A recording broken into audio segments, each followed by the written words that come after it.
2031 $50 billion സാമ്പത്തിക വളർച്ച ലക്ഷ്യമിട്ട് സംസ്ഥാന സർക്കാരിന്റെ ഐ.ടി. മേഖലയിലെ വിഷൻ 2031 കരട് റിപ്പോർട്ട് പുറത്തിറക്കി. 5 ലക്ഷം തൊഴിലവസരങ്ങളാണ് ഐ.ടി. മേഖലയിൽ വരും വർഷങ്ങളിൽ പ്രതീക്ഷിക്കുന്നതെന്നും റിപ്പോർട്ട് വ്യക്തമാക്കുന്നു. ഐ.ടി. വകുപ്പിന്റെ നേതൃത്വത്തിൽ കൊച്ചിയിൽ സംഘടിപ്പിച്ച റീകോഡ് കേരള 2025 വികസന സെമിനാറിന്റെ ഉദ്ഘാടന വേദിയിൽ വെച്ച് മുഖ്യമന്ത്രി പിണറായി വിജയനാണ് കരട് വിഷൻ ഡോക്യുമെന്റ് പുറത്തിറക്കിയത്. 2030 സംസ്ഥാനത്തിന്റെ ഐ.ടി. മേഖലയിൽ $50 ബില്യൺ സാമ്പത്തിക വളർച്ച കൈവരിക്കാനും 5 ലക്ഷം ഹൈ വാല്യൂ തൊഴിലവസരങ്ങൾ സൃഷ്ടിക്കാനുമാണ് സർക്കാർ ലക്ഷ്യം വെക്കുന്നത്.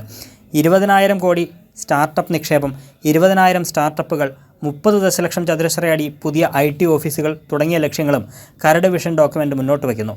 കൂടുതൽ ആഗോള ശ്രദ്ധ നേടിയെടുക്കുകയും സാമ്പത്തിക വളർച്ച കൈവരിക്കുകയുമാണ് വിഷൻ 2031 ലക്ഷ്യം വെക്കുന്നതെന്ന് ഐ.ടി. വകുപ്പ് special secretary Sriram Sambasivarao IAS പറഞ്ഞു. ഇപ്പോൾ ഉള്ള 40 ഗ്ലോബൽ കാപ്പബിലിറ്റി സെന്റേഴ്സിന് വരാൻ പോകുന്ന ദിവസങ്ങളിലെ before 2030 at least minimum 120 capability centres ആയിട്ട് മാറ്റാനോ ആ പ്രക്രിയയുടെ ഭാഗമായിട്ട് 2 ലക്ഷം ജോബുകൾ ഉണ്ടാക്കാൻ വേണ്ടി നമുക്ക് പ്ലാൻ അടുത്ത കാലത്ത് പോകുന്ന ചീഫ് മിനിസ്റ്റർ വളരെ ഇന്നോവേറ്റീവായ ഒരു കോൺസെപ്റ്റ് GCC ബോയിലർ പ്ലേറ്റ് പ്രഖ്യാപിച്ചിട്ടുണ്ട്.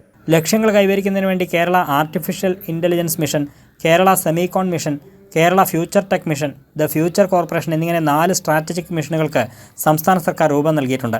സൈബർ സുരക്ഷയും ഗ്രീൻ കമ്പ്യൂട്ടിംഗ് പാർക്കുകളും ഉൾപ്പെടുന്ന ഭാവി ടെക് മേഖലയ്ക്ക് രൂപം നൽകുന്നതിനാണ് ഫ്യൂച്ചർ ടെക് മിഷൻ രൂപീകരിച്ചിരിക്കുന്നത്. സ്വതന്ത്ര സോഫ്റ്റ്വെയർ ഉപയോഗം ശക്തിപ്പെടുത്തി സർക്കാർ സോഫ്റ്റ്വെയർ ചെലവ് 30% കുറയ്ക്കുക, സ്ത്രീ സംരംഭകത്വം പ്രോത്സാഹിപ്പിക്കുക, ഗ്രാമീണ മേഖലകളിലേക്ക് ഐ.ടി. അധിഷ്ഠിത വ്യവസായങ്ങൾ വ്യാപിപ്പിക്കുക എന്നീ ലക്ഷ്യങ്ങളും വിഷൻ ഡോക്യുമെന്റിലുണ്ട്.